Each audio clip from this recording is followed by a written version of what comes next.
Welcome to Garden of Glory. Today we explore 1 Peter chapter 4, verse 1 to 19, where we are called to live for God's will, love deeply, and stand firm in faith when suffering comes.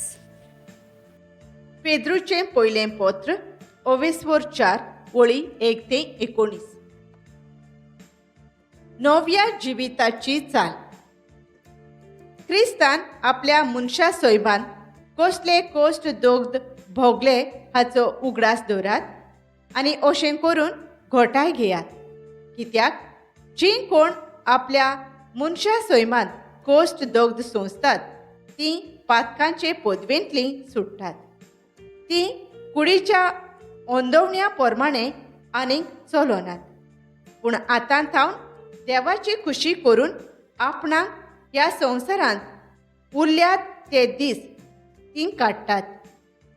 तुमी आदी अनुभवार्थ्यांचे चाली प्रमाणे जियेल्यात ती पुरो. तेन्ना तुमचें जिवीत कामचारी आसलें. तुमच्या वायट ओंदवण्या प्रमाणे तुमी चलताल्यात. बेबदिकायेक लोबदोल्ली आसल्यात. दुमशाणांनी दीस काडटाल्यात आनी वीट हाडपाची कुडया देवांची भोजवण करून भोंवताल्यात.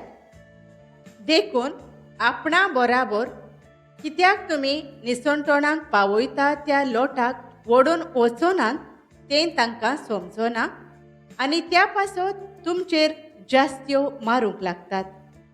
पूण जो जिव्यांची आनी मेल्ल्यांची मनसुबी करूंक तयार आसा त्या मनसुबीदारा मुखार तांकां हाचो हिशोब दिवचो पडटलो. आनी ह्याच पासत मेल्ल्यांकूय सोडवणेची खबर परगोट केली. हे भाशेन ह्या संवसारांत सगळ्या मनशां परी तांकां मरणाचें फर्मोण पडलें जाल्यारूय तांच्या ओतम्यांक तरी देवाचें जिवीत मेळूं येत आसलें. देवाच्या ओरगोणांचे बरे कारभारी. सगळ्या वस्तूंचो शेवट लागीं पावला. देखून फावो ते परी प्रार्थना करचे खातीर शांत रावात आनी जागृतायेन चलात. भोव करून एकामेकाक व्हडा प्रितीमोगान वागोयात. कित्याक प्रितीमोग खूब पातकां काडून उडयता. बरे खुशेन एकामेकाक बिराड दियात. जण एकल्याक देवान एक खेरीत ओरगूण दिल्लो आसा तर बरे कारभारी कशे ह्या वेगवेगळ्या ओरगुणांचे उपयोग करून एकामेकाची चाकरी करात. तुजो ओरगूण संदेश दिवपाचो, तो देवाचो संदेश म्हूण वळखून तुजो संदेश दी. तुजो ओरगूण सेवा करपाचो, देव दिता ते घोटायेन सेवा कर.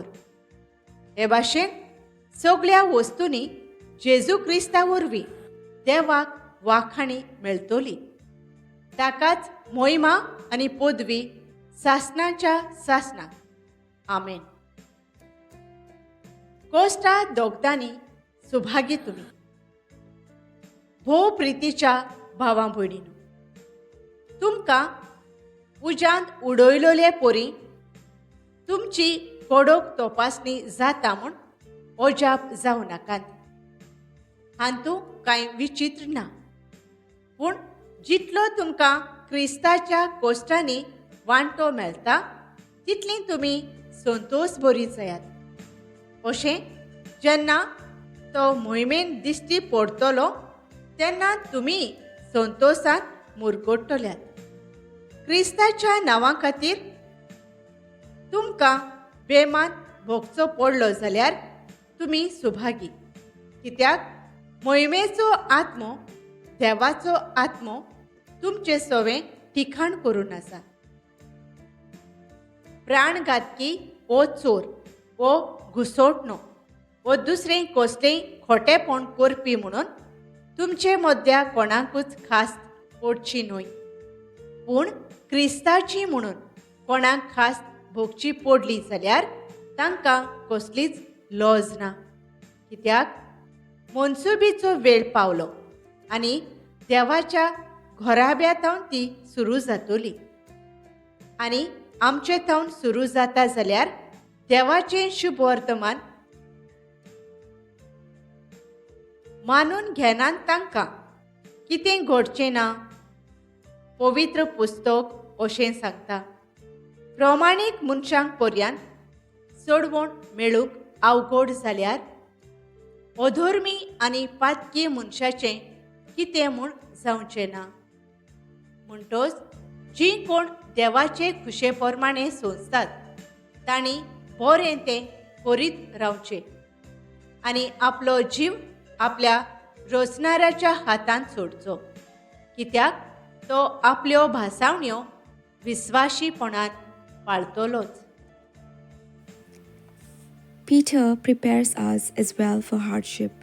Suffering for Christ should not surprise us, nor should it shame us. Instead, it confirms that we belong to Him. If we suffer as Christians, we are called to rejoice, not because suffering is pleasant, but because it draws us closer to Christ and aligns us with His purposes. Let us pray. Father, give us the strength to live for your will and not our own. Help us love deeply, serve faithfully, and trust you completely when trials come. Teach us to rejoice in our identity in Christ and to entrust our lives to you, knowing you are faithful in all things. Amen. Thank you for joining us on the Garden of Glory. If this message blessed you, please like, share, and subscribe. Dear Baren Koro.